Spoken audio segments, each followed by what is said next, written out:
persilakan jemaat untuk duduk dan kita akan berdoa untuk mempersiapkan diri mendengar kebenaran firman ini.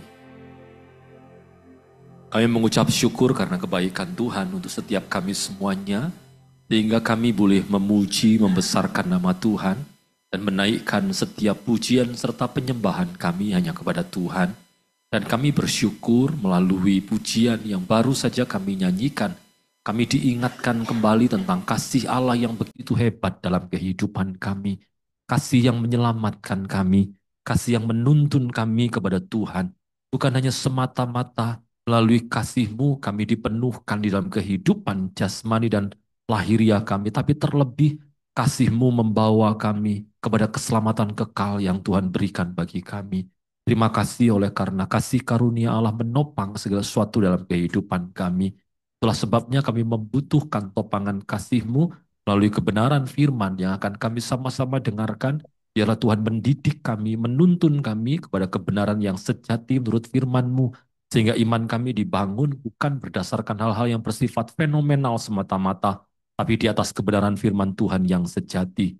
Pakai hamba-Mu supaya kiranya dalam pelayanannya nama Tuhanlah yang dimuliakanlah, yang dimuliakannya, dan kami semuanya juga mau bersama-sama mempermuliakan Tuhan melalui pendengaran, melalui fokus dengan firman Tuhan. Berikan hikmat supaya juga bisa menggunakan waktu dengan sebaik-baiknya, sehingga kami boleh menggunakan waktu ibadah ini dengan seefektif mungkin. Di dalam nama Tuhan Yesus Kristus, kita semua yang siap untuk diberkati firman Tuhan, mari sama-sama berkata dengan saya, amin. Puji Tuhan, silakan duduk. Oh sudah tadi ya. Ya, tanda saja. Anyway, senang sekali boleh bersama-sama dengan Bapak Ibu semuanya. Meskipun akhir bulan yang lalu saya juga khotbah di tempat ini, tapi semoga tidak ada jemaat yang bosan. Mateng kan kayaknya bosan ngapain? Enggak ya, enggak lah, enggak ya. Eh, saya bersyukur diberi kesempatan Tuhan melayani di Oikos, gereja yang memang jemaatnya berfokus pada pengajaran firman yang sejati, dan gereja yang dipenuhi dengan jemaat yang cinta firman Tuhan. Bukti kecintaan saudara dengan firman Tuhan itu tidak ada yang ngantuk waktu dengar firman. Puji Tuhan, ya toh, tidak ada yang ngantuk, ya toh, tapi langsung tidur. Enggak lah, enggak. Terus sudah sarapan semuanya? Ada yang belum ya? Sudah lah ya, sudah ya. Kalau yang belum, ya paling tidak ada makanan rohani dulu yang bisa dinikmati. Tapi saya berharap sudah punya cukup energi untuk kita sama-sama memikirkan satu bagian firman Tuhan yang saya beri judul mujizat apa dan bagaimana. Biasanya judul-judul seperti ini sebetulnya lebih tepat disampaikan untuk sebuah esai atau buku begitu ya, yang mengupas tentang mujizat seperti yang ada di judul ini dari hal-hal yang nampak teknikal sekali. Tapi memang akhirnya saya pakai judul ini juga untuk sebuah khotbah minggu karena melihat betapa pentingnya hal ini disampaikan dengan benar, lalu kemudian juga melihat tentang penggunaannya dalam gereja modern hari ini yang nampaknya sudah menyimpang dari bagaimana firman Tuhan itu menerangkan mengenai mujizat. Maka apa dan bagaimana mujizat mestinya menjadi pemikiran yang mendalam. Misalnya dimulai dari apa definisi mujizat itu.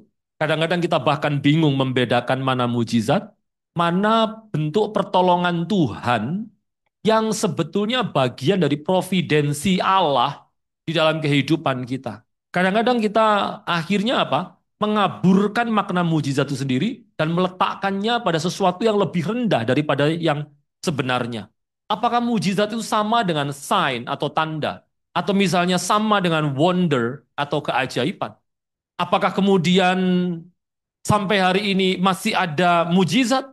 Sebab rupanya bahkan beberapa teolog itu memikirkan hal yang berbeda. Ada paham yang disebut dengan cessationism, yang ternyata paham ini itu mengatakan bahwa mujizat tidak lagi ada. Sebab apa? Mereka mengkaitkan mujizat itu peruntukannya hanyalah mendukung pelayanan para rasul. Sehingga kemudian ketika yang sempurna itu telah ada, dan mereka memahami bahwa itu adalah Alkitab, makanya mereka percaya bahwa pasca kanonisasi Alkitab, mujizat tidak perlu lagi ada. Karena yang sempurna sudah tiba, sehingga hal-hal yang tidak sempurna tidak perlu lagi ada. Tapi rupanya paham ini juga ditentang, dan isi dari orang-orang yang menentang paham ini juga adalah teolog-teolog yang hebat. Mereka mengemukakan bahwa mujizat masih ada sampai dengan hari ini. Nah, terlepas dari bagaimana paham saudara, tapi paling tidak kita perlu tahu tentang apa mujizat itu. Apakah tujuan utama dari mujizat? Apakah hanya sekedar membangun iman atau memenuhi kebutuhan jasmani? Karena seringkali kita berdoa mohon kepada Allah tentang mujizat semata-mata hanya untuk memenuhkan kebutuhan jasmani. Kita minta mujizat supaya dari sakit kita menjadi sembuh. Betul ya? Bahkan kapan hari saya ditelepon oleh jemaat yang saya agak malu sebetulnya cerita ini. Karena paling tidak pemahamannya bisa saja mencerminkan pengajaran saya nanti itu. Jemaat ini telepon, dia sedang ada di Hong Kong, Bapak Ibu. Lalu kemudian dia waktu itu, oh sorry sorry, masih ada di China waktu itu. Dia sedang di China. Dia pergi ke sana karena memang ada bisnis ini loh, apa just tip, tahu ya, bisnis just tip begitu. Nah dia waktu mau pulang dia doa sama saya. Pak Petra tolong doakan ya Pak. Loh kenapa? Ini loh soalnya barang bawaan saya itu over bagasinya sampai 30 kilo lebih Pak. Itu enggak over itu, itu. Gitu. Terus apa yang mau kamu ini saya agar doakan itu apa yang kamu minta? Apa saya minta doa supaya dalam nama Tuhan ada mujizat supaya lebih 30 jadi pas gitu? Apakah begitu? Saya tanya begitu. Atau apa? Doa apa yang spesifik mau ingin kamu saya doakan? Apakah supaya petugas bandara tidak melihat bagasimu yang over itu gitu? Sehingga yang celik dibutakan gitu. Gitu. Kadang-kadang lucu sekali. Sehingga kemudian saya jawab begini. Itu tidak perlu doa mujizat. Sebab itu bisa diselesaikan dengan apa? Hikmat, saya bilang gitu ya. Gunakan saja hikmat. Tidak usah memikirkan soal mujizat kalau soal hal begitu gitu. Ya berarti kamu harus beli bagasi lagi. Atau kalau perlu tidak mau beli bagasi supaya in the name of iritisasi, tahu ya? Iritisasinya itu sama dengan iritasi itu ya. Itu kamu pakai aja celananya double 4, bajunya double 6 gitu. Jadi agak gendut sedikit enggak apa-apa gitu ya. Saya bilang gitu. Jadi rupanya banyak kesalahpahaman mengenai mujizat. Satu kali saya pelayanan di Madiun. Ini saya ceritain dulu enggak apa-apa ya. Kan lebih senang dengar cerita daripada bahas ayat ya. Enggak. Satu kali saya pelayanan di Madiun di Polres Madiun, Polres Kota Madiun. Jadi itu dekat dengan stasiun, dekat dengan stasiun Madiun. Saya pelayanan di sana karena kebetulan Kapolresnya anak Tuhan dan dia membuka ibadah setiap Jumat. Saya pelayanan di sana. Setelah pelayanan dari Madiun siang, saya langsung dijemput mobil gereja yang ada di Ponorogo karena Madiun Ponorogo kan dekat. Nah, malamnya saya mau pelayanan di Ponorogo. Singkat cerita, waktu perjalanan dari Madiun ke Ponorogo itu teman-teman, Bapak Ibu semuanya maksud saya ya, itu driver gereja ini melanggar aturan lalu lintas. Saya tidak tahu pasti karena saya sedang balas-balas WA begitu. Nah, rupanya dia melanggar marka jalan. Ternyata di depan itu ada Pak polisi sedang operasi lalu lintas. Lalu kemudian dia bilang, "Lu mateng Pak Pendeta." "Aduh Pak, kena." "Lu kenapa Pak?" "Aduh mateng Pak, saya tadi ngelanggar marka." "Wes kena ini, pasti kena gitu." Lu alah, lah gimana Pak? Tolong doakan Pak, tolong doakan supaya polisinya dibutakan. Lu mateng.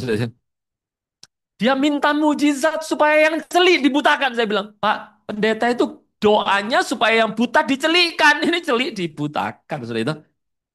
Memang akhirnya ya dia diberhentikan polisi. Lalu, Pak, tadi melanggar marka jalan ya. Saya tetap di mobil. Saya lihat dia dari kaca ini, kaca spion kiri itu. Saya lihat dia kebingungan gitu kan di luar gitu ya. Sampai akhirnya Pak polisinya ini mengeluarkan surat cinta. Ngerti maksud saya ya? Mau ditulis surat cintanya, saya turun dari mobil. Terus saya menghampiri mereka berdua, saya tanya sama Pak polisinya, Pak, mohon maaf, ini dari Polres Madiun Kota atau Kabupaten? Oh ini wilayah kota, Pak. Oh berarti Bapak anak buahnya Pak ini ya, saya sebut Kapolresnya. Lu Bapak kenal tak? Oh ini saya lagi WA-an.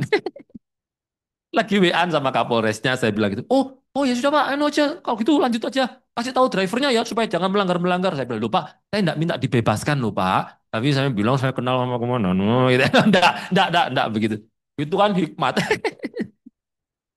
Mujizat. Lalu kemudian saya masuk mobil. Sudah tahu drivernya ini bilang apa? Duh Pak Pendeta, gak mau ngomong dari tadi nek kenal sama Kapolresnya. Loh coba gitu tambah tak salib-salib mau tambah gitu. Gitu. Memang kadang-kadang perlu mujizat yang lebih untuk orang-orang seperti itu. Tapi maksud saya kadang-kadang kita seringkali menyalahpahami tentang apa itu mujizat. Itulah sebabnya hari ini kita sama-sama belajar tentang apa itu mujizat. Saya mulai dari definisi dari mujizat yang definisi ini saya ambil dari seorang yang bernama Richard L. Pertil. Richard L. Pertil. Dan saya sudah berikan definisinya, tapi maafkan saya dalam bahasa Inggris, hanya untuk menunjukkan pada saudara bahwa saya bisa bahasa Inggris, haleluya itu. Ya di samping bahasa roh tentu saja. Perhatikan baik-baik. An event in which God temporarily makes an exception. Jadi sebuah peristiwa di mana Allah itu di dalamnya membuat sebuah pengecualian, ya, exception itu pengecualian to the natural order of things, atas hal-hal yang sebetulnya adalah sebuah keteraturan alami dari sesuatu begitu. Hanya untuk apa? To show that God is acting. Hanya untuk menunjukkan bahwa Allah itu sedang bertindak. Jadi saya ulang lagi ya, bahwa sebuah peristiwa di dalamnya Allah itu secara sementara membuat sebuah pengecualian terhadap keteraturan alam atau biasa disebut dengan hukum alam dari sesuatu untuk menunjukkan bahwa Allah sedang bertindak.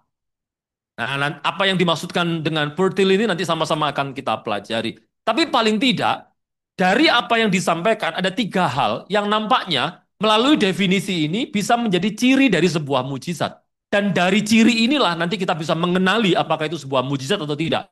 Yang pertama, mujizat itu ternyata sumber kuasanya berasal dari Allah. Kenapa? Karena tadi Purtil mengatakan bahwa to show that God is acting. Betul ya? Jadi sumber kuasanya adalah dari Allah. Yang kedua, ciri mujizat berikutnya adalah adanya ketidaksesuaian sementara dari hukum alam.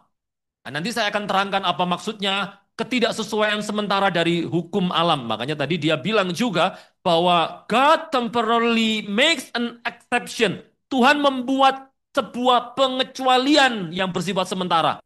Dari apa? Dari hukum alam, dari natural order. Nah, yang ketiga, ciri mujizat adalah memiliki tujuan rohani atau historis. Nah, dari tiga hal ini nanti kita akan sama-sama mendengarkan khotbah ini. Yang pertama, kalau disebutkan bahwa ciri mujizat adalah sumber kuasanya dari Allah yang diwartakan Alkitab, ini jelas. Sebab rupanya kalau kita lihat di dalam Keluaran pasal 4 ayat 1 sampai 8, Keluaran pasal 4 ayat 1 sampai 8, saudara akan tahu bahwa ada satu event yang sama. Ada satu peristiwa yang sama. Tapi rupanya atas peristiwa yang sama itu ada dua penyebutan yang berbeda. Bahwa ternyata yang berasal dari Allah, sumber kuasanya dari Allah itu disebut dengan mujizat. Sementara kalau yang berasal dari iblis atau kuasa-kuasa lain di luar daripada Tuhan disebut sebagai sihir. Nah, kita akan lihat sama-sama. Keluaran pasal 4 ayat 1 sampai 8.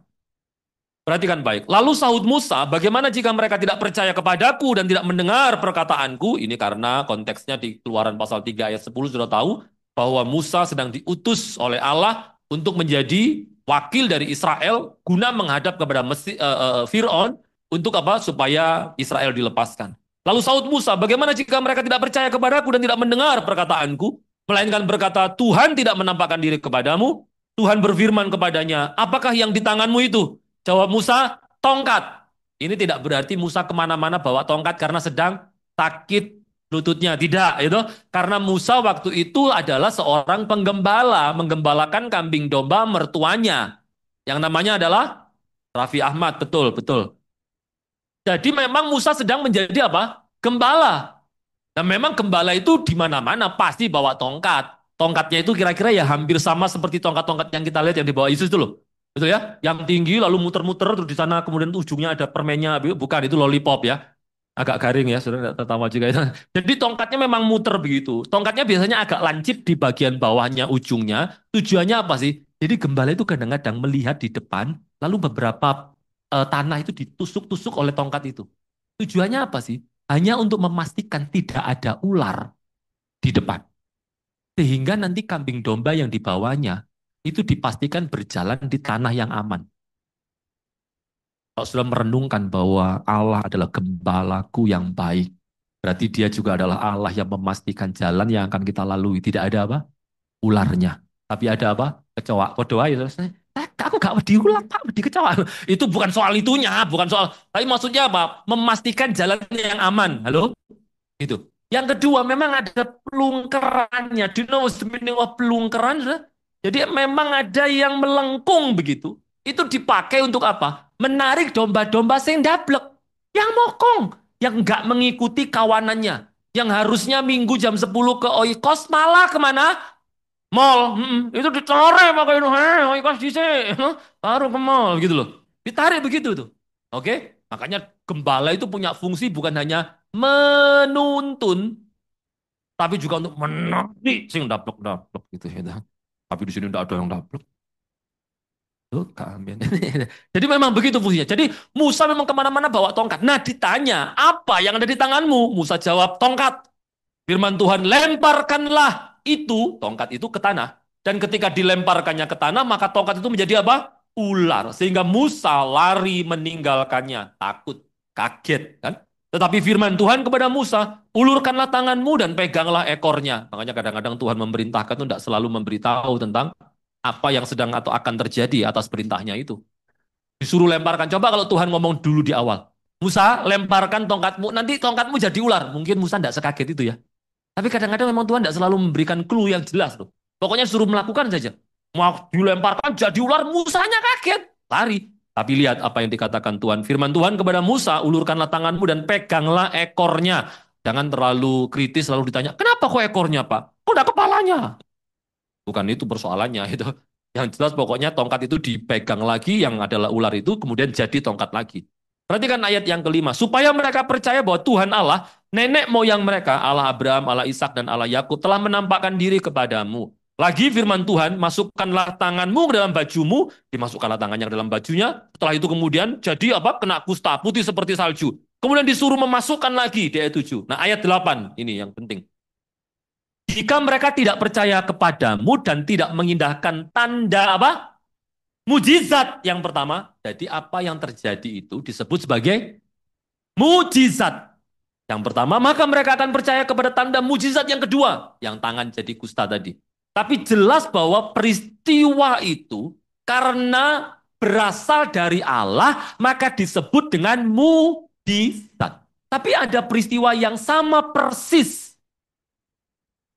yang dilakukan oleh ahli-ahli tenung, orang-orang yang mampu untuk melakukan hal-hal yang ajaib dari pihaknya Fir'aun, yang rupanya tidak disebut sebagai mujizat, tapi disebut sebagai sihir.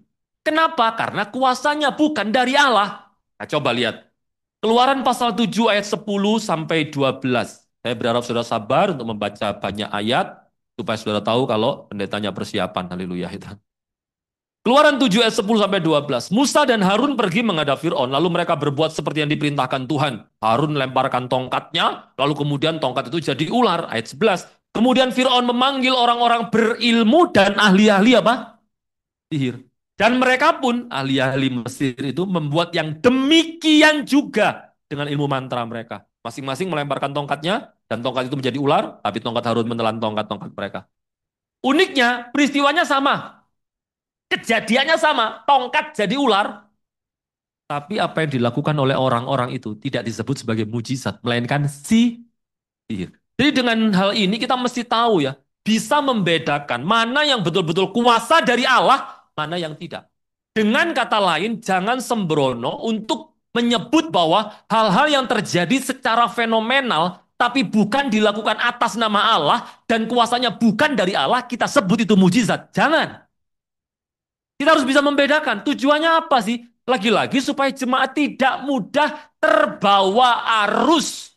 Lalu kemudian ikut-ikutan mengatakan bahwa apa yang terjadi secara ajaib yang bahkan tidak dilakukan oleh anak-anak Tuhan, orang-orang percaya, hamba-hamba Tuhan berarti otoritasnya bukan dari Tuhan, kita sebut itu juga mujizat. Tidak. Contoh misalnya, Saudara pernah dengar nama Pona. Hmm. Tadi mertuanya Musa gak ada yang jawab. Gitu. Ponari malah apa? Pernah dengar kan Ponari? Yang punya apa? Oh punya, ada yang jawabnya, puji Tuhan. Semoga bukan pasien ya. Enggak ya. Punya batu, lalu kemudian dengan batu itu entah dicelupkan air, kayak entah dioleskan, orang yang sakit jadi sembuh. Yang jomblo punya pasangan. Yang punya istri dua jadi tambah, oh enggak, jangan ya. Ya kira-kira begitu. Lalu orang berbondong-bondong. Bahkan tidak sedikit jemaat gereja yang juga datang ke sana. Dan mereka meredam tujuan hati nuraninya dengan berkata, loh itu kan bisa saja dari Tuhan juga. Halo?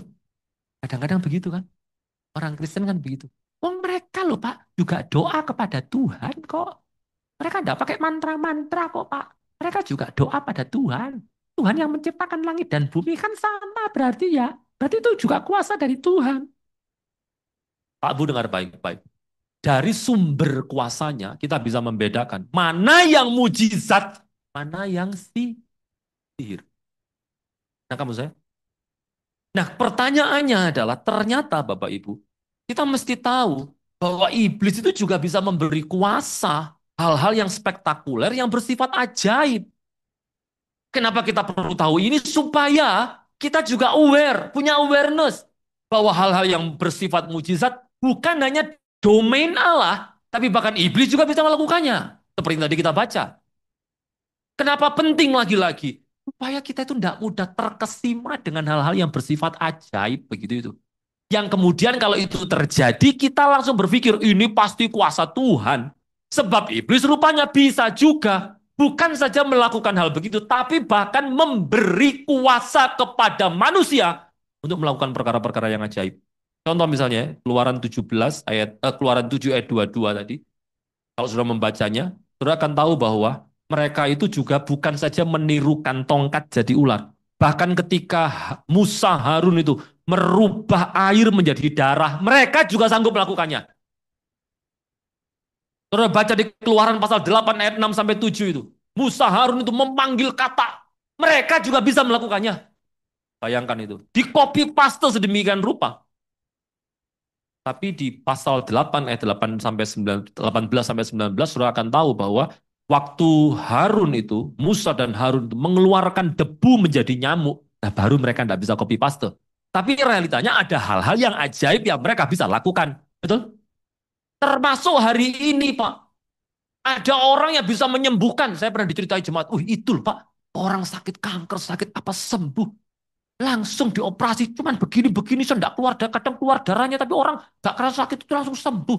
Hal-hal yang ajaib bisa dilakukan. Tapi sebetulnya kuasanya bukan berasal dari Allah.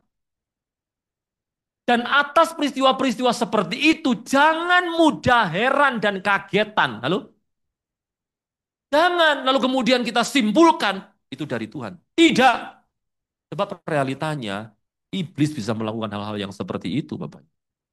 Iblis itu bisa memberi kuasa kepada manusia loh untuk melakukan perkara-perkara ajaib.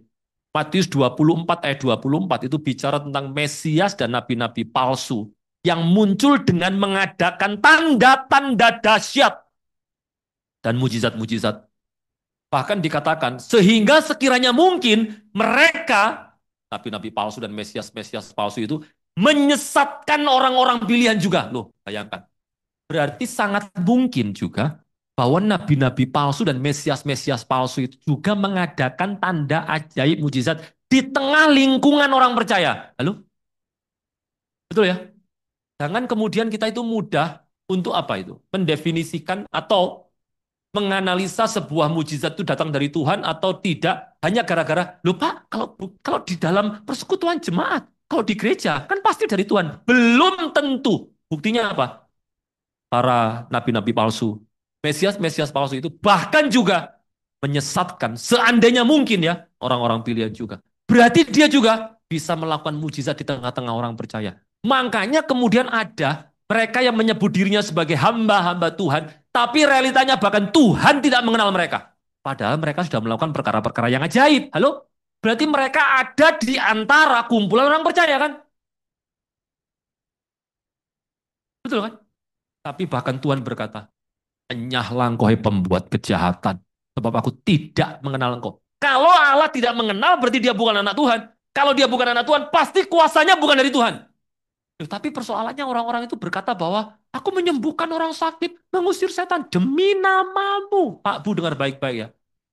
Bahkan jika kuasanya dari iblis, tapi dia menyembuhkan demi nama Yesus pun, tidak berarti iblisnya itu terus protes. Kurang ajar, kok Tuhan, kok aku? Ya, iblis tidak butuh untuk tampil. hanya supaya orang tahu bahwa itu kuasanya dari iblis. Justru kalau bisa, dia bersembunyi di balik salib Kristus. Makanya hati-hati kalau doa ya. Orang sekarang itu doa itu diindah-indahkan. Sembunyikan hambamu di balik salib Kristus, begitu ya. Mulai kapan salib itu dibuat delik-delikan, hide and seek, sembunyi-sembunyi. Ya maksudnya kan supaya salib yang dinyatakan, dia tidak terlihat ya. Ya oke lah, tidak apa-apa. Tapi kadang-kadang kalimat yang terlalu hyperbol gitu sampai membuat jemaat jadi tidak ngerti. Jadi maksud saya kalau doa ya yang simpel-simpel saja yang keluar dari hati. Puji Tuhan ya. Makanya saking banyaknya orang yang puitis kalau doa sampai-sampai jemaat diminta doa. Gak bisa ngomong. Lu kan kita ngomong kok gak bisa ngomong ya gitu. Maksudnya kalimat-kalimat yang hyperbol tadi gitu. Tapi maksud saya apa? Banyak orang-orang yang nampaknya melakukan mujizat demi nama Tuhan. Padahal kuasanya tidak dari Tuhan sama sekali. So must be very careful. Iblis itu bisa bahkan memberi kuasa. Untuk apa? Meramal masa depan. Oh bisa. Kisah para Rasul pasal 16 ayat 16 sampai 18. Itu bahkan ada seorang perempuan yang adalah seorang petenung. Tapi dia nampaknya sedang mempromosikan Paulus dalam pelayanannya. Oh dia teriak-teriak di tengah pelayanannya Paulus. Wah dia ini betul-betul datang dari Tuhan. Punya kuasa begini, begitu, begitu. Tapi Paulus tahu. Karena Paulus bisa membedakan roh. Makanya karunia ini penting. Kalau jemaat hari ini kan bukan membedakan roh, tapi membedakan bulu kuduk. Pokoknya ini roh Tuhan itu mesti merinding ya tuh gitu. Makanya kalau nggak merinding pasti bukan dari Tuhan ya. Padahal kita lewat kuburan kadang-kadang yang merinding gitu kan. Makanya karunianya karunia membedakan bulu kuduk gitu. Yang saya maksudkan apa? Bahwa ternyata Bapak Ibu ada orang-orang yang bisa meramalkan masa depan, tapi bahkan itu bukan dari Tuhan. Yang hari ini disebutnya sebagai kuasa kenabian, bernubuat. Dan lucunya banyak jemaat yang seneng. Entah kenapa ya. Walaupun saya tahu sedikitnya jawabannya. Bahwa jemaat itu suka dengan hal-hal yang nampaknya ajaib. Lebih-lebih lagi banyak jemaat yang suka kalau punya pendeta yang sakti. Betul kan? Satu kali ada 3 orang ibu-ibu ngomong sama ini, sama masing-masing. Salah satu ibu ngomong sama yang 2 yang lain. Lu naik minggu bikin di gereja mana? Oh aku di gereja ini, gereja itu. Terus ibu yang, coba ya kapan-kapan. Wis gak usah minggu lah. Pas ibadah wanita atau apa. Datang no. Ini pas ada pendetaku pelayan. Pendetaku sakti. Gitu. Banyak jemaat tuh seneng deh pendetanya. Tak, tak. Pendetaku deh mimpin pujian pas penyembahan. Gitu. Pas dia angkat tangan loh. Jemaat tuh rebah semua. Bak, buk, bak, buk, bak, buk. Oh iya tak, oh iya Ciami penuh kuasa. Gitu. Ibu yang lainnya ndak mau kalah. Loh tapi saktian pendetoku urapannya lebih besar. Nek kamu kan pas pendetomu angkat tangan nyembah. Pendetoku itu doh coba kapan-kapan dateng oh. Belum naik mimbar, baru berdiri dari tempat duduk loh. Cepat rebah semua begitu. Mateng sudah ya. Nah ibu yang terakhir lu, ya apa ini? Oh dia kasih hikmat ternyata. Dia bilang, oh coba, oh sorry lu ya bu, bukan saing-saingan lu. Pendeta lebih luar biasa, orangnya kurus, kakek puasa. Misalnya, dia itu kalau kamu kan pas pendetamu pas nyembah, pendetamu pas naik mau ke mimbar, dia itu masih di rumah loh, nyetater motor mau berangkat ke gereja, jemaat rebah semua katanya begitu. Entah kenapa ya, banyak jemaat seneng sakti-saktian pendeta.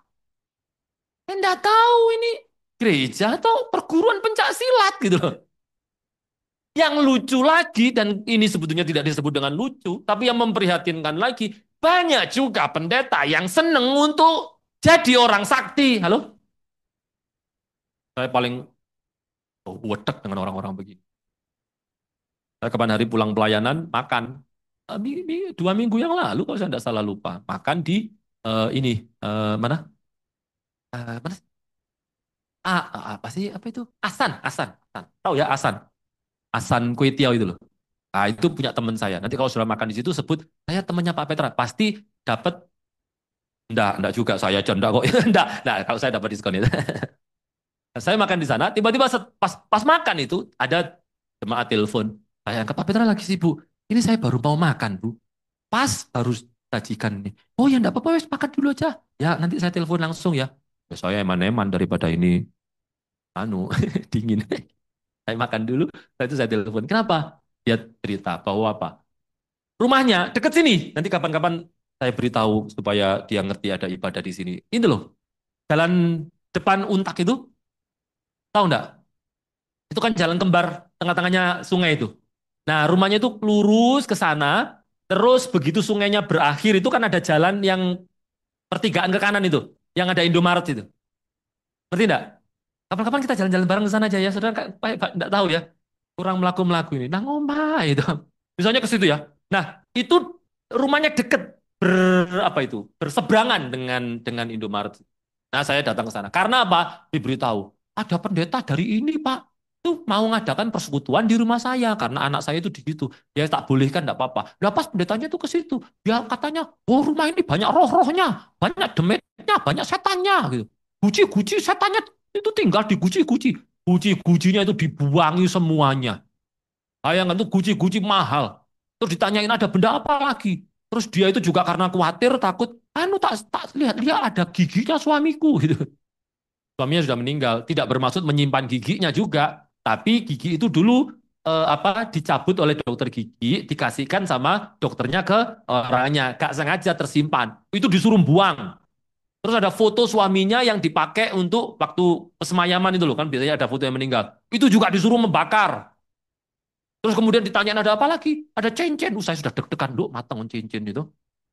Terus tak tanya, cincinnya bu kuat pisan. Oh coba kuat. Kok tak kuat ya? gitu. Ada pak cincin emas gini. Duh, kuat ya. Bagian aku ya. Pak PE gitu saya bilang begitu. Terus menantunya, bagi dua sama saya Pak Petra gitu katanya. Mantu itu kalau sama. Lalu kemudian saya bilang, dengar baik-baik ya. Kalau memang itu adalah karunia yang daripada Tuhan, maka karunia yang diberikan Tuhan itu tidak akan pernah diperuntukkan untuk nakut-nakuti, tapi justru untuk membangun iman. Terima saya. Jangan mudah amazed dengan pendeta yang kayak sakti begitu. Yang datang-datang ke rumah saudara, wah ini setannya nang guci-guci ini dibuang ya. Mulai dari mana setan kok nang guci? Gak semua setan di dalam. Setan itu tujuannya untuk mencobai manusia, menjatuhkan dia. Ngapain dia diguci diam-diam? Terus gucinya dibuang. Terus kalau gucinya dibuang, dia tidak bisa pindah ke kursimu. Terus mau dibuang semua seluruh isi rumah. Gak masuk akal ini, betul ya? Gak masuk. Tapi kalau jemaat dengar begitu, rasanya kayak, loh memang waktu saya datang ke rumahnya, memang rumahnya bukan rumah baru yang, memang tipikal rumah yang ya orang kaya lama, ya tau gitu loh. Itu rumahnya gede, tapi memang bukan yang, tapi hanya gara-gara lihat lampu remang-remang sudah ada demite. Makanya itu pendetone kakean delok Susana. Film pocong lah apa. Kakean lihat begitu, dipikir kalau remang-remang ada hantu. Di mall itu lebih banyak hantu daripada di rumah remang-remang. Yang saya mau maksudkan teman-teman, Bapak Ibu yang dikasih Tuhan. Mari sadar bahwa rupanya ada kuasa-kuasa yang nampaknya membuat kita amazed, tapi bukan dari Tuhan. Saya itu paling gedek tadi saya sudah bilang kan, dengan orang-orang yang begitu. Yang hanya untuk supaya apa? Terlihat kayak punya apa? Karunia. Padahal kalaupun misalnya dia melihat, misalnya seandainya dia melihat hal-hal yang begitu, ada demitnya, ada hantunya, atau apalah disebutnya, tidak peduli ya. Misalnya dia memang melihat, tidak juga harus disampaikan kepada tuan rumahnya. Halo?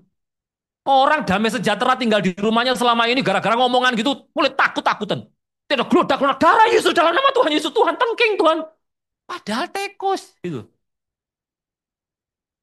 Jadi tidak damai sejahtera. Kalau saya misalnya mendoakan sebuah rumah dan kadang-kadang memang diberi Tuhan untuk melihat hal begitu. Saya cuma ngomong, banyak-banyak doa ya, pakai rumahmu sebagai tempat ibadah, bersekutu. Kamu harus bersekutu dengan Tuhan lebih lagi. Saya cuma ngomong gitu. Saya lebih menguatkan dia di dalam Tuhan daripada memberi kepada dia ketakutan untuk tinggal di rumahnya sendiri. Nah kamu saya. Untuk apa kita terlihat sakti gitu? Makanya saya berharap tidak ada di sini yang ikut-ikutan pendeta yang sakti-sakti. Heran, sakti-sakti. Kemudian delok demit temenan Melayu. Bapak Ibu saya ngomong begini itu karena apa? Dulu waktu saya di seberang, tahu ya seberang rumah ini, jadi saya dulu tinggal di sana. Waktu saya di Iman Seberang, hal-hal begitu itu sudah jadi makanan sehari-hari, Bapak. Waktu saya masih di seberang. Zaman saya menikah awal-awal dengan istri saya ajak dia pergi ke Trowulan. Kami ada satu tempat di situ yang memang khusus kami pakai untuk ritual. Dan waktu itu pas malam satu suro yang memang identik dengan hal-hal yang bersifat supranatural. Kami sana saya ajak istri saya supaya sedikitnya tahu lah backgroundnya suaminya itu bagaimana. Saya ajak ke sana dan pas memang ada ritual. Waktu itu ritualnya ini mereka main kesenian kuda lumping, tahu ya? Yang kalau kemasukan itu orangnya makan capcay, koloke, koloba gitu loh ya. Enggak lah, mana ada itu. Makan beling lah, makan arang yang menyala gitu-gitu. Ada yang makan ayam hidup-hidup, kelapa yang kenapa? Enggak sabaran. Pecah dulu lah enak seger tambah es batu itu. Tapi begitu itu. Nah, waktu ritual itu sudah itu enggak ada yang bisa menyembuhkan. Jadi banyak orang itu kerasukan semua di lapangan itu. Saya dulu tukang gendangnya. Nah kalau saya enggak main, ya mereka garing, enggak ada yang bisa mengendang soalnya, cuma saya yang bisa mengendang. Itu saya yang pegang kuasa, dulu begitu. Tapi kemudian Tuhan panggil saya untuk saya melayani Tuhan, saya tinggalkan itu. Waktu itu ada yang begitu. Ya kami cuma nonton saja, nonton saja.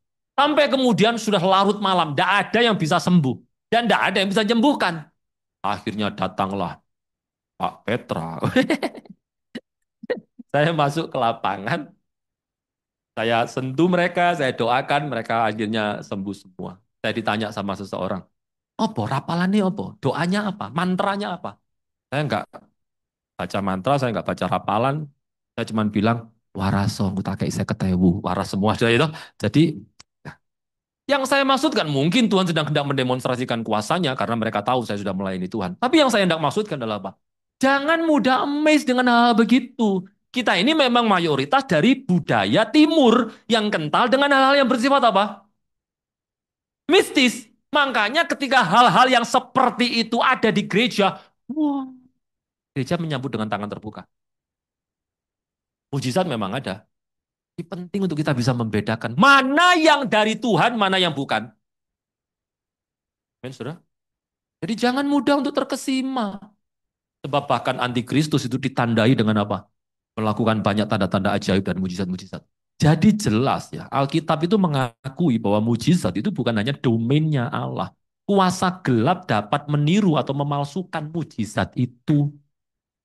Nah, kamu saya bisa, walaupun memang kuasanya tidak sehebat Tuhan. Dan itu juga terjadi karena seizin Allah di dalam providensianya. Tapi yang membedakan adalah sumber kuasanya. Kalau mujizat itu dilakukan di dalam nama Tuhan Yesus, dan kita lihat memang ada otoritas Allah dalam orang itu, maka paling tidak itu bisa menjadi apa? Sedikitnya tanda bahwa itu adalah mujizat dari Tuhan. Walaupun tidak semuanya. Sebab apa? Rupanya ada hal-hal yang lainnya yang perlu kita perhatikan. Contohnya misalnya, kalau sudah baca di Matius 21 ayat 23 sampai 27, Matius 21 ayat 23 dan 27, ada satu perikop yang menarik Bapak Ibu, di mana Yesus itu diserang oleh orang-orang yang mempertanyakan sumber kuasanya. Sumber kuasanya. Dan Tuhan menjawab dengan hikmat yang tidak pernah dipikirkan itu. Tapi betul-betul luar biasa menohok itu jawabannya Tuhan Yesus. Coba lihat ya, ayat 23 saya bacakan. Lalu Yesus masuk ke bait Allah dan ketika ia mengajar di situ, datanglah imam-imam kepala serta tua-tua bangsa Yahudi kepadanya dan bertanya, dengan kuasa manakah engkau melakukan hal-hal ini? Dan siapakah yang memberikan kuasa itu kepadamu? Lihat itu. Orang-orang Yahudi yang belajar firman, yang belajar pun juga susah membedakan. Dan walaupun memang tuduhannya adalah untuk menyerang Kristus itu. Lebih kepada itu tendensinya. Tapi jelas, nampak mereka tidak bisa membedakan sumber kuasa yang dimiliki oleh Yesus. Jawab Yesus kepada mereka, aku juga akan mengajukan satu pertanyaan kepadamu, dan jikalau kamu memberikan jawaban kepadaku, aku akan mengatakan juga kepadamu dengan kuasa manakah aku melakukan hal-hal itu. Dari manakah baptisan Yohanes? Kayaknya nggak nyambung ya. Yesus ditanyain dari kuasa mana, dia justru memberi pertanyaan tentang dari mana baptisan Yohanes. Dari sorga atau dari manusia? Mereka memperbincangkannya di antara mereka dan berkata, jikalau kita katakan dari sorga, ia akan berkata kepada kita, kalau begitu mengapa kamu tidak percaya kepadanya? Maksudnya berarti apa? Sumber kuasanya Yesus dari sorga. Tapi kalau kita katakan dari manusia, kita takut kepada orang banyak. Sebab semua orang menganggap Yohanes itu nabi. Lalu mereka menjawab Yesus dengan curangnya mereka jawab apa? Kami tidak tahu. Dan Yesus pun berkata kepada mereka, jika demikian, Aku juga tidak mengatakan kepadamu dengan kuasa manakah aku melakukan hal-hal itu. Menariknya Yesus menjawab pertanyaan mereka dengan menyebutkan dari baptisan Yohanes itu dari mana kuasanya. Tahukah sudah? Ini sedang bicara soal otoritas. Makanya kalau dalam beberapa Alkitab bahasa Inggris, judul perikopnya adalah tentang otoritas yang sedang dipertanyakan. Yesus diserang dengan sumber otoritasnya. Kalau dalam perikop Alkitab bahasa Inggris. Jadi dengan kata lain, sumber kuasa bisa kita lihat dari otoritasnya. Dengan kata lain, kalau ada semacam kesembuhan-kesembuhan tertentu yang tidak demi nama Yesus, maka paling tidak itu bisa jadi indikator bahwa otoritasnya bukan dari Tuhan. Begitu. Tapi sekali lagi ya, bahwa rupanya kompleksnya hal-hal begini, ternyata ada yang menyebutkan dengan nama Yesus pun juga Yesus tidak mengenal orang-orang ini. Ngerti? Jadi itu rumit sekali untuk tahu sumber kuasa itu. Kenapa saya perlu sampaikan hal ini? Tunjukkan betapa kompleksnya hal-hal begini. Supaya kita itu yang pertama, tidak mengejar-ngejar mujizat dalam membangun iman. Halo? Tidak mengejar-ngejar pendeta yang sakti dalam membangun iman. Karena yang pertama, membedakan mana yang dari Tuhan dan mana yang dari iblis saja sudah kompleksnya begitu luar biasa. Dan lagi, dengar baik-baik, kabar sukacitanya adalah kalau Tuhan mau tolong kita, tidak selalu harus menggunakan cara mujizat kok. Dengan kata lain, ngapain harus kejar-kejar mujizat? Tidak perlu juga harus menyodorkan Allah proposal untuk memberi mujizat dalam hal menolong kita. Sebab Allah itu berkuasa menolong kita baik melalui cara-cara mujizat atau cara-cara yang natural. Coba lihat ya, Mazmur pasal 135, Mazmur 135 ayatnya yang ke-6 sampai 9. Mazmur 135 ayat yang ke-6 sampai dengan yang ke-9. Demikian bunyi firman Tuhan, saya akan bacakan saudara semuanya. Tuhan melakukan apa yang dikehendakinya di langit dan di bumi, di laut dan di segenap samudera raya. Siapa yang melakukan segala sesuatu di bumi, di langit, di laut dan segenap samudera raya? Tuhan. Ia menaikkan kabut dari ujung bumi. Ia membuat kilat mengikuti hujan. Ia mengeluarkan angin dari dalam perbendaraannya. Ini kan hal-hal yang natural ya. Hal-hal yang natural, kabut, naik, lalu kemudian ada kilat mengikuti hujan. Tidak ada orang yang sudah dewasa, lalu pas ada kilat di tengah hujan, loh, ciamik rek, ada yang foto-fotoan, malaikat foto-fotoan itu. Ya enggak lah, tidak ada yang seheboh itu. Karena apa? Hal yang natural itu. Tapi lihat baik-baik. Di ayat 7, bahwa yang natural itu pun dikatakan Tuhan yang melakukannya. Termasuk adalah hal-hal yang nampak supranatural. Di ayat 8 dan 9. Dialah lagi-lagi. Tuhan yang melakukan itu. Dialah yang juga memukul mati anak-anak sulung Mesir. Baik manusia maupun hewan. Ini bicara soal apa? Tulah-tulah yang ada di Mesir. Dan mendatangkan tanda-tanda dan mujizat-mujizat ke tengah-tengahmu, hai Mesir. Menentang Fir'aun dan menentang semua pegawainya. Jadi Allah yang melakukan apapun yang dikehendakinya di langit dan di bumi itu berkuasa atas hal-hal yang bersifat natural pun juga atas hal-hal yang bersifat supra. Dia adalah Allah yang bisa menolong kita dengan cara-cara yang natural maupun yang supranatural. Dan lagi, ngapain kita mesti paksa Tuhan menolong kita dengan cara mujizat? Ini penting bagi kita kan Tuhan tolong. Halo? Penting mana? Pokoknya mujizat loh Tuhan. Ini gak mujizat gak gelem. Ya wes salammu dewe gak bakal tolong gitu. Kan gak begitu kan? Justru di saat yang sama kita mesti tahu bahwa dalam sejarah mujizat Tuhan itu, mujizat itu kadang-kadang gak perlu diminta loh. Tapi kalau Tuhan memang melihat tidak ada cara natural yang bisa dipakai, Tuhan bisa menggunakan cara yang supranatural. Contoh apa? Mana di padang pasir. Jelas Tuhan menolong orang-orang Israel, memelihara mereka dengan cara ajaib itu, dengan mujizat itu. Kenapa? Karena cara yang natural untuk mereka bisa makan dan minum nggak bisa dilakukan. Halo? Nggak mungkin mereka lari dikejar-kejar Mesir dengan, bercocok tanam dulu, nunggu sampai panen, sampai gede, terus siram-sirami. Ya nggak mungkin itu. Nah karena hal itu nggak mungkin, Allah memelihara dengan cara mujizat. Yang menarik, bahkan mereka sendiri nggak minta cara mujizat itu. Mereka cuma minta bisa makan. Halo?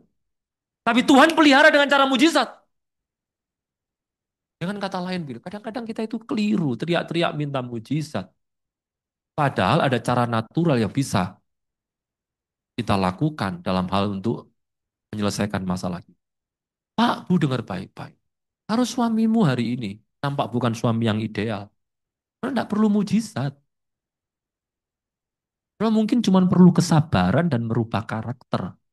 Supaya melalui pertobatan seorang istri, suami juga dipertobatkan. Nah, kadang-kadang tidak perlu mujizat.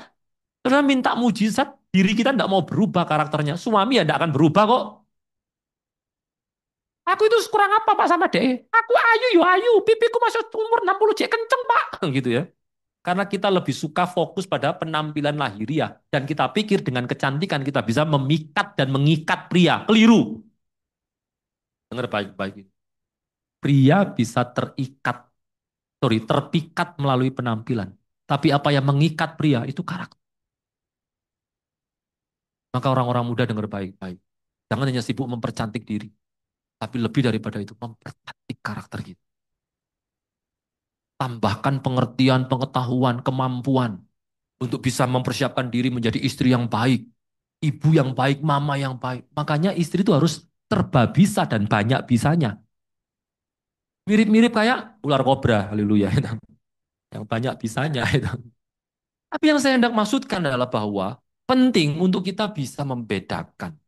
Dan tidak perlu juga kita selalu minta mujizat. Kalau cara yang natural bisa dipakai Allah, Tuhan akan tolong kita juga melalui hal yang natural. Makanya orang Israel waktu sudah masuk di Kanaan, di Yosua dikatakan, ketika mereka sudah bisa menanam dan menikmati hasil tanamannya, roti mana tidak lagi diberikan. Keren sekali. Ciri yang kedua dari mujizat adalah ketidaksesuaiannya secara sementara dari hukum alam. Nah ini yang saya hendak sampaikan. Tujuannya apa? Supaya kita tahu ciri kedua ini. Supaya kita tidak dengan mudah menyebut apa-apa yang terjadi, baik itu secara kebetulan, di luar ekspektasi kita. Lalu kita samakan itu dengan mujizat, yang akibatnya seolah-olah merendahkan dari makna mujizat itu sendiri. Ciri mujizat adalah dalam sementara waktu terjadi ketidaksesuaian dengan hukum alam. Peristiwa itu tidak sesuai dengan pola normal hukum alam yang dikenal. Contoh misalnya, air menjadi apa? Anggur. Itu jelas menabrak atau menyimpang dari proses fermentasi alami. Tapi itu dilakukan. Terjadi. Tujuannya untuk kemuliaan Kristus.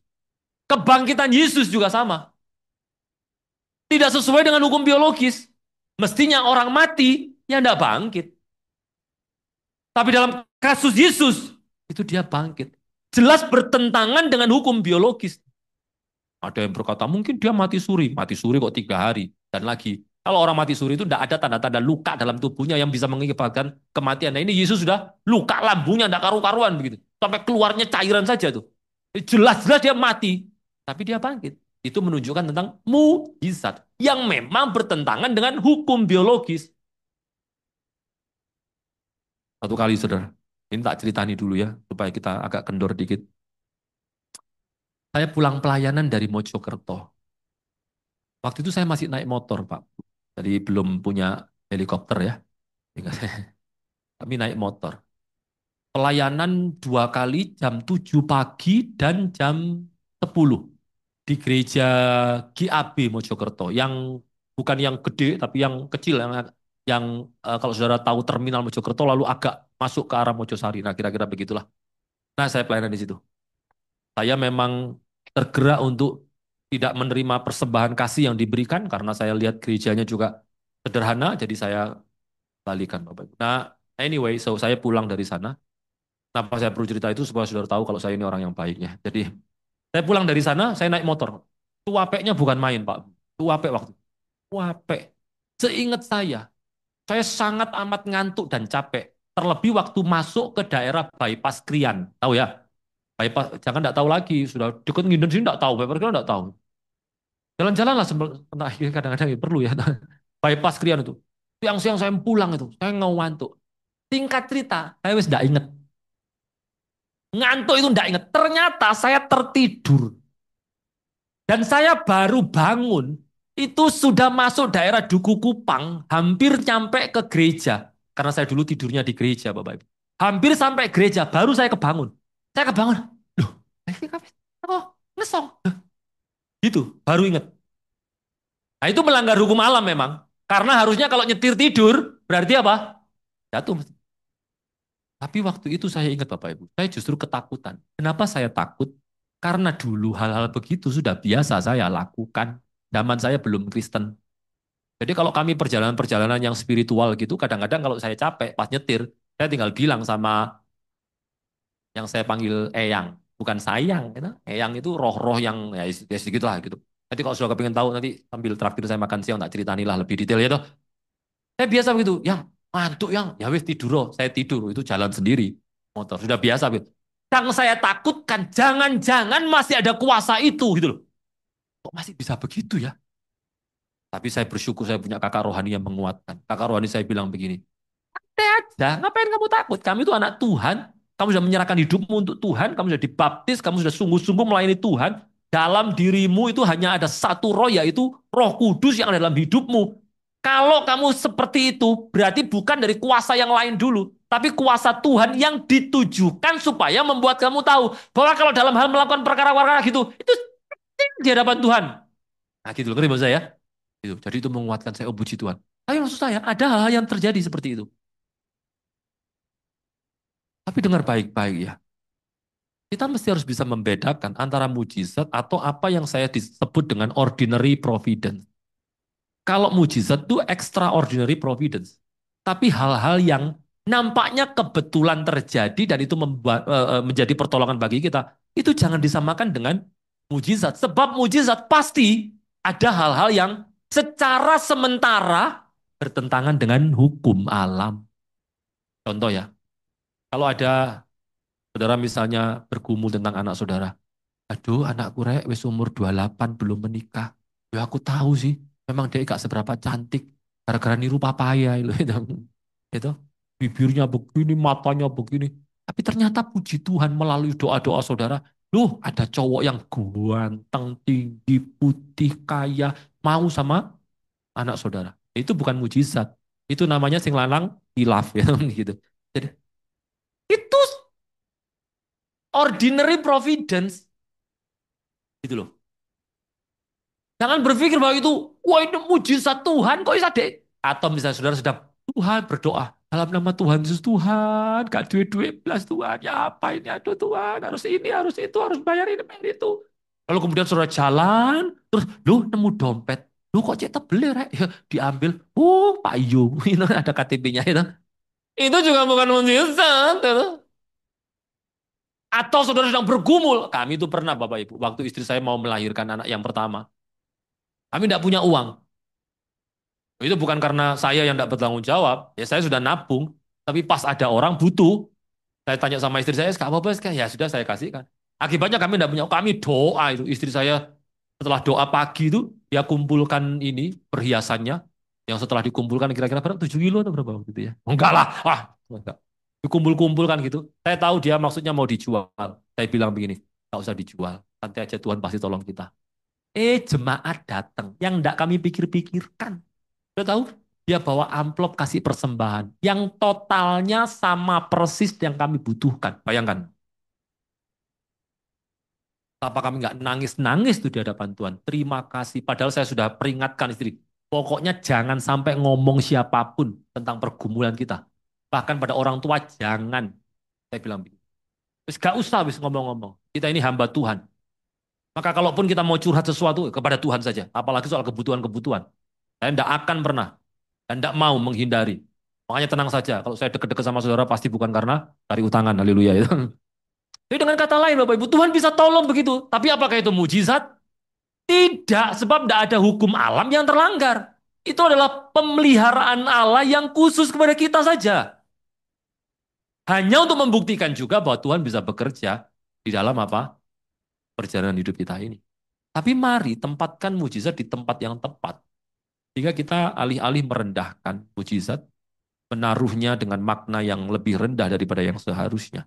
Dengan kata lain, Bapak Ibu, mari belajar sama-sama agar jangan pernah bilang, oh, setiap hari di hidupku ada mujizat. Berarti setiap hari ada hukum alam yang terlanggar dong. Enggak. Kalaupun kita menerima pertolongan-pertolongan Allah yang bersifat luar biasa, yang mungkin tetap membuat kita terkesima, tapi tidak ada hukum alam yang terlanggar di situ. Dalam tanda kutip ya terlanggarnya itu. Ya berarti itu bukan, tapi melainkan apa?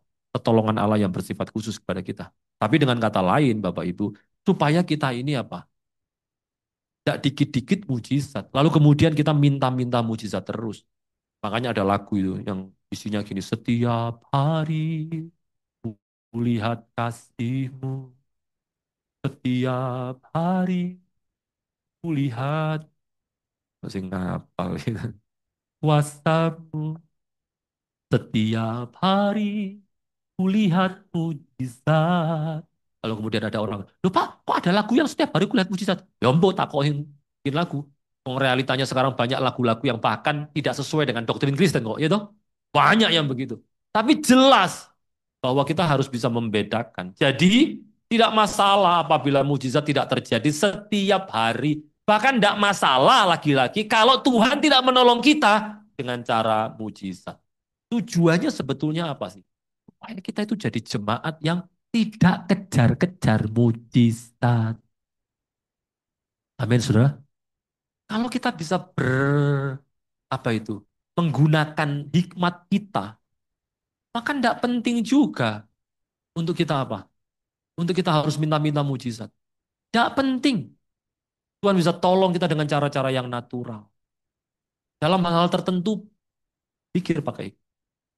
Kalau sudah besok ada pekerjaan yang membutuhkan energi khusus, jangan minta Tuhan buat mujizat supaya besok tidak ngantuk.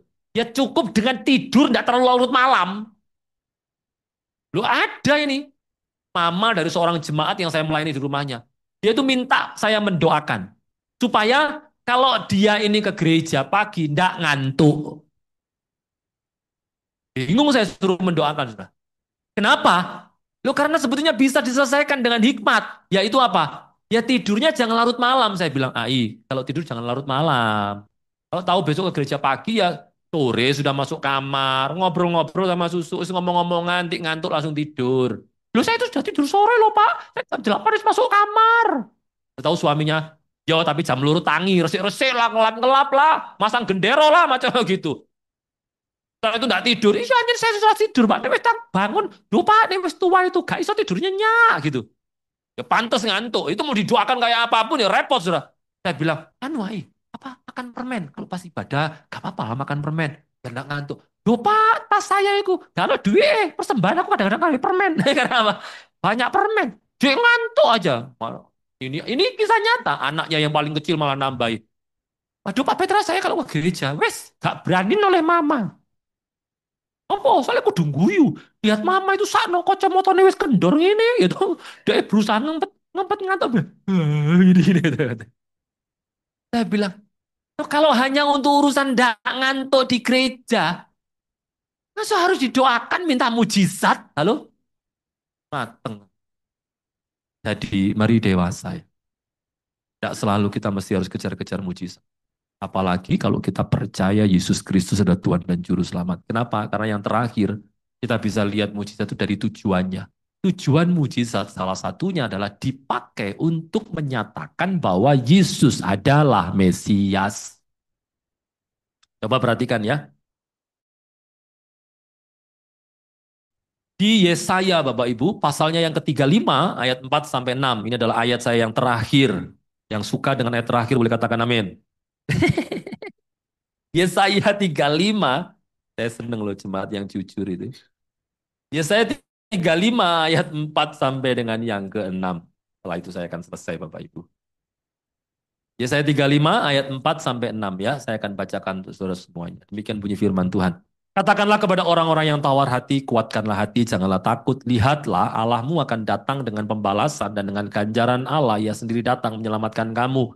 Dan kemudian ini adalah nubuatan tentang Mesias. Pada waktu itu, pada waktu Allah datang itu, mata orang-orang buta akan dicelikkan, dan telinga orang-orang tuli akan dibuka. Pada waktu itu orang lumpuh akan melompat seperti rusa. Mulut orang bisu akan bersorak-sorai sebab mata air memancar dari padang gurun. Wah, ini mujizat tuh. Mata air kok memancar di padang gurun. Sungai di padang belantara, tanah pasir yang hangat akan menjadi kolam dan seterusnya. Jadi tanda dari Mesias adalah dia membuat banyak mujizat. Itulah sebabnya kenapa Yesus banyak melakukan apa? Mujizat. Supaya melalui hal itu orang tahu bahwa Yesus adalah Mesias. Makanya waktu murid-muridnya Yohanes disuruh Yohanes tanya, apakah dia benar-benar Mesias yang kami nantikan? Di Matius pasal yang ke-11 itu. Cara Yesus menjawab murid-muridnya Yohanes yang mempertanyakan tentang apakah dia Mesias atau tidak. Tidak dengan jawaban, iya ya, doh, saya gak percaya ya saya. Ya, Yesus ngomong pada muridnya Yohanes, lihatlah hal-hal yang aku lakukan. Yang menunjuk kepada mujizat-mujizat. Sebab memang mujizat itu menjadi tanda tentang diri Jadi dengan kata lain, bagi orang yang belum percaya, melalui mujizat yang dikerjakan, orang bisa tahu bahwa dia Mesias. Nah, berarti bagi gereja, berarti bagi kita semuanya, anak-anak Tuhan, yang sudah percaya bahwa Yesus Tuhan dan Juru Selamat, ngapain lagi terus fokus pada tandanya? Halo?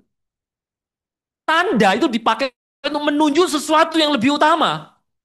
Contoh misalnya, saudara perjalanan ya, misalnya mau ke Malang, kan biasanya di tol ada signboard itu.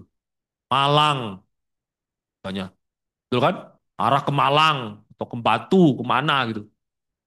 Masa saudara berhenti, loh itu Malang. Terus berhenti di daerah gitu. Ya enggak, tanda itu menunjuk menunjuk kepada tempat. Yang enggak boleh kita berhenti di tandanya, ya harus terus menuju kepada hal yang ditunjuk oleh tanda itu kan. Mujizat itu tanda. Media yang dipakai untuk menunjukkan bahwa Yesus Mesias. Jadi kalau kita sudah percaya Yesus adalah Mesias, Yesus adalah Tuhan dan Juru Selamat, untuk apa lagi kita fokus pada tanda? Kita mesti berjalan mengarah kepada Dia, bersama dengan Dia, dan di dalam Dia. Mari bangun iman dengan studi yang benar akan firman Tuhan. Supaya kita tidak mudah diombang-ambingkan dengan hal-hal yang bersifat phenomenological, hal-hal yang bersifat fenomenal semata-mata. Kita tidak membangun iman dengan cara seperti itu. Kita membangun iman berdasarkan pengajaran yang benar akan firman Tuhan. Ada atau tidak ada mujizat, aku akan tetap melayani Tuhan. Ada nggak ada mujizat, aku akan tetap hidup di dalam Tuhan. Ada atau tidak ada mujizat, aku akan tetap melayani Tuhan. Tuhan memberkati kita semuanya. Amin. Tundukkan kepala dan kita akan berdoa. Mengucap syukur karena kebaikan Tuhan, sehingga setiap kami semuanya siang hari ini diajar tentang sedikitnya apa dan bagaimana mujizat itu, sehingga setiap kami semuanya ditambahkan pengertian kami, agar kami tidak salah dalam menanggapi mujizat yang daripada Tuhan, ataupun juga supaya kami tidak terfokus dengan hal-hal yang bersifat mujizat semata-mata. Sebab kami sadar kami punya Allah yang sanggup menolong kami, bahkan melalui cara-cara yang natural sekalipun. Dan kami hanya tinggal menyerahkan diri kami sepenuhnya menjalani hidup kami dengan hikmat dan tuntunan firman Tuhan. Sehingga kami semuanya sampai pada tujuan akhir keberadaan kami, yaitu memuliakan Allah dan menikmati Allah selama-lamanya dalam kehidupan kami. Diberkati kiranya seluruh jemaat di Oikos dengan pengertian firman yang terus dibangun melalui hamba-hamba Tuhan yang ada, yang juga dipakai Tuhan untuk memberkati kami semuanya. Di dalam nama Tuhan Yesus, kita semuanya diberkati oleh firman Tuhan. Mari sama-sama berkata, amin. Puji Tuhan.